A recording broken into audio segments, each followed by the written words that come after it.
বাকি 14 পুরুষের মুখ থেকে যাচ্ছে। এর জন্য তো কারা মাছ করে দিলেন। এই কবে করতেছে তো করবে না ব্যাপার। খুব সাবধান থাকবে। কাক কর্ম করতে বন্ধ। ওই কাকে কলসি দিয়ে জল পাওয়া একদম স্টপ। আর পা পিছলতে পারে এমন জায়গায় মরতে পা দেবে।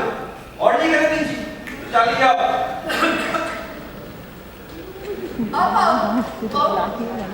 এই কবিতা মাটির কোলে আজ নেমেছে চাঁদ রে, মাটির কোলে আজ নেমেছে চাঁদ। এই বন্ধা করে নিয়ে ম্যাচ খেলে না পাচ্ছে কেন?